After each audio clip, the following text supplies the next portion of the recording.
So as we move into this church season of Lent, we meet Jesus the first Sunday in the wilderness. It's just after his baptism. He has this great show in the river with the heavens opening up, and then we hear that the Spirit drives him out into the wilderness. In the Bible, the wilderness can mean a whole lot of things. It can mean a place of danger with lots of wild beasts. It can also mean a place of quiet solitude. It can be a place where there's struggle and there's wrestling and fear, and there can be a place too where there is this pain of even death. And it can be called as one of those in-between places in our lives where what is ordinary life is suspended for just a time in the wilderness, where we can have an identity shift in understanding who we are. And wilderness can also be a place where new possibilities emerge. So I'd like you to think, what is wilderness for you this Lent? Perhaps it's a place, perhaps it's a time, perhaps you've had some events in your life recently like illness or the death of a loved one. Maybe you've been separated from a partner, or you or someone you love is struggling with addiction. Perhaps you had a dream and it is not going to work. Perhaps you've had failure or the loss of your reputation. And perhaps what we hear around us is a wilderness of hatred that is being generated in our days. Hatred around race and hatred around gender and gender identity, hatred around immigrants and refugees. We can be very anxious about what the wilderness is. It's sometimes, wilderness can have a welcome quality to it. Because sometimes we discover that in the times of uncertainty, in the uneasiness to find our footing, we actually discover that God is with us, as the song says, ordering our steps, even when the wilderness is around us. And sometimes that seems so real. Amen? Amen. So we're in the wilderness with Jesus, 40 days, 40 days. If you've ever fasted one day, just think what it's like to fast 40 days. And you know you would begin to imagine things perhaps happening around you if you hadn't eaten for 40 days. And so at this point of his own vulnerability, there is an enemy who shows up to Jesus and he offers these temptations. So you're so hungry, so take these stones and make them to bread, or you are supposed to be so great, and I have heard that the angels are going to catch you if you fall from anywhere. So go ahead, go up there and throw yourself. Show me what you can do. And then the temptation is, I am going to show you the whole world. And guess what? You can have the whole world if you forget about being God's beloved Son and you come with me. The temptations to Jesus are all around having him forget who he is, that he's a beloved child of God, and with that identity comes a mission to love the world and to bless the world and to bring justice into the world. Give up that mission, says the enemy. And Jesus resists. Now, as disciples, as we are disciples in this season of Lent, we're looking at being embodied and engaged disciples. Embodied disciples mean it includes everything, not just your head smarts. It includes everything about you, this discipleship. And engaged means that it's not just a Sunday kind of thing. It's engaged in every area of your life, and that means it's really challenging. Yet it's also wonderful. And this story can help teach us some things. First off, the wilderness in our lives together and as individuals is real. It is inevitable. It will come. It will come when you least expect it. Amen. And then sometimes you can see it coming a long ways away, and you know it is going to arrive. Its geography is varied. And sometimes it's personal, and sometimes we're in the wilderness together as people of God. Sometimes it stays for just the right amount of time. And then sometimes it's 39 days too long. And the wilderness temptation happens. It does happen. I bet everyone here has been tempted at least one time today. Amen? Anyone? Pastor's going to say amen first. Amen. Right? Temptation happens to us in familiar and unfamiliar ways. And the temptation can go to our core, and it can mess with our minds. And it can have us imagine things that are way unreal. And it can bring us to our knees. And it can be oddly accurate as to where we're feeling just a little bit out of sorts.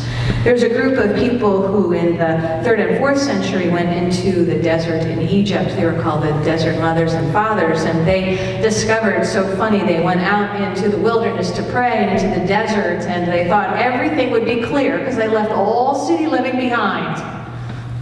And what did they discover? Ooh, that temptation was just as real within them and around them as it had been when they were in the city. But they learned something too. They learned about the enemy, or as we would call the devil or Satan, and they had a saying that, guess what? The Lord God knows your heart. The enemy doesn't know your heart, but the enemy's going to throw things on you to see what sticks. My God. And whatever sticks, that's what the enemy's going to go after. That's right. But God knows your heart. So in the wilderness, there is a way of resisting temptation. We hear that Jesus offers himself and talks right to the enemy and declines engaging. He resists by declining what the enemy is offering. And resistance also comes through the care of the angels that tend to Jesus at the end of the 40 days. Just imagine how depleted he was at that point in time. They're pretty strong angels to care for him and to love him and to bring him back to life, because he was only at the beginning of his ministry. So the angels tended to him in a way that allowed him to be the fullness of God in this world. So I'd like you to think for a moment, what is your wilderness this Lent? And just think on it a little bit. The gift of Lent is a chance to consider questions like this and where they are for us in our life as individuals and as community. And I talked about wilderness this morning, and I'm wondering if there's anyone here who would offer a little testimony about their wilderness today. Wilderness. I will. Sister Angela, will you tell us about your wilderness? Yes. Praise the Lord, church. I've been in my wilderness for, I'd say, a good 9 months. But I will also say that I know that without the Lord, I would not be here today. I've had a lot of death in my family, friends, classmates, and in the last 9 months, that has been very painful. It was so ironic when Pastor was ministering this morning on being in the wilderness, because I had just said to someone this week, I have been in this wilderness for a long time.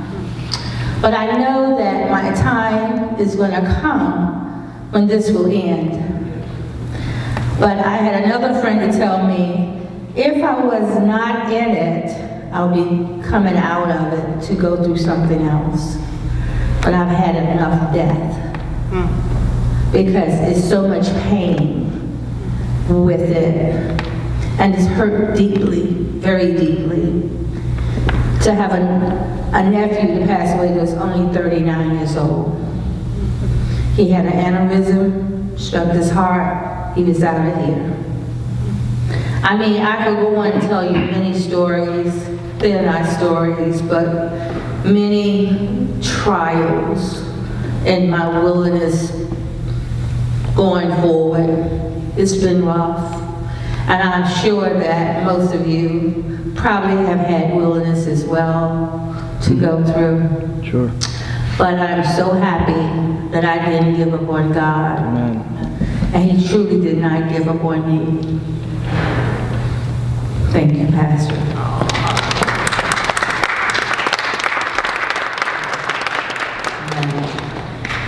We've been talking in the last few weeks about Harriet Tubman, who's up in the window over there.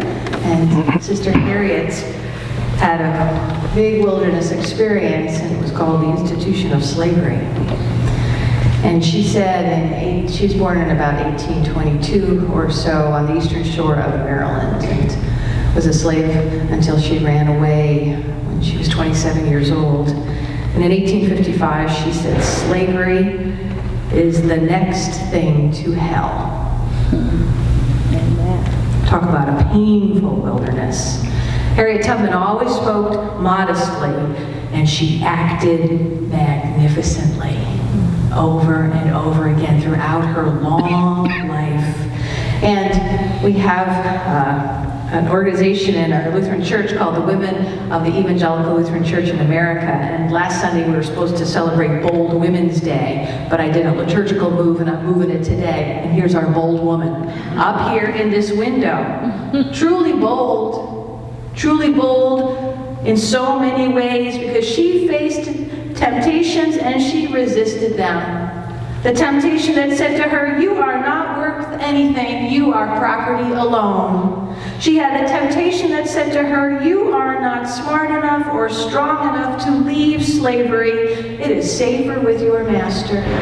She had the temptation to say, well, if you get free, surely don't worry about anyone else.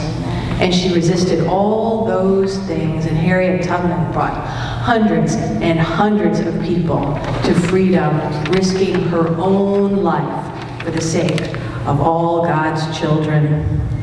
Harriet Tubman had this saying, she said, Lord, I'm going to hold steady on to you, and you have got to see us through. Amen. Talk about words of resistance. I'm going to hold on, and you're going to see us through. She always put me and everyone else together.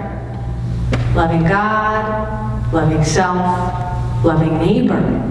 She truly was on a discipleship journey. She knew the love of God was at work in the wilderness, and no amount of deal making with the devil would get her off course. She never gave up on love. Amen. Amen. And the good news is that the wilderness that Jesus experienced 40 days in that time in the gospel became also similar to that wilderness that he experienced on the cross, where he had all the people around him that tried to tempt him to giving up completely and giving up on God's love. Yet the wilderness of the cross of Jesus became that tomb where his dead body was put in, and Jesus was able to burst from that tomb because the love within him was never, never, ever taken out of existence in the world. The wilderness in our nation today always has temptations.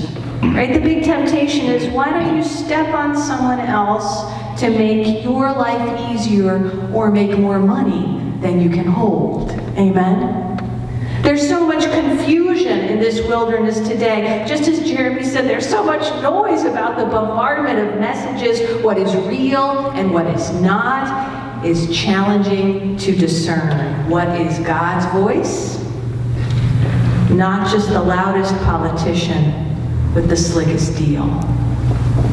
It's time for us to have a Lent where we do listen to where God is, and we are invited to take some time, 40 days, to faithfully consider our individual wilderness, the pain of death that we have, and our collective wilderness as a people who are trying to figure out how to make it on this earth together.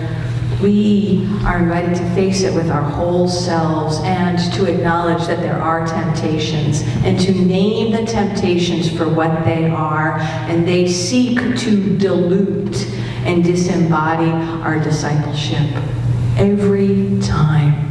Yet we're going to honor this Lent as a season not only to endure the wilderness, but to risk engaging it and to call out these temptations that are coming at us.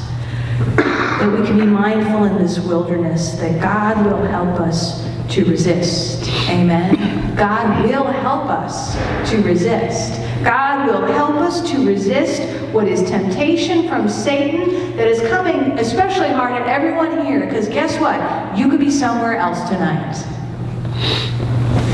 Instead, you're here just pausing for a little bit to have an encouraging and loving message for you. It's as if God wants to send everyone here angels for just a little while. Didn't you hear the angels singing earlier? We're going to have them back. They're going to be singing again soon, right? The angels to minister to us, to fill our souls, to patch us up so that we can go back out into the world, because the resistance to what is temptation and what is the enemy always depletes us every time. And it counts on that. It counts on you being tired. It counts on you forgetting that you are a beloved child of God. It counts on you forgetting that you are not alone. Amen? Amen. So be awake. There are other angels that will meet you on the way. And take heart from this bold woman up here, Harriet Tubman. Harriet Tubman's keeping her eye on you right now, right? And she's telling you, remember, hold steady onto the Lord, because God has got to see us all through. In Jesus' name, let everyone say amen. Amen. Amen.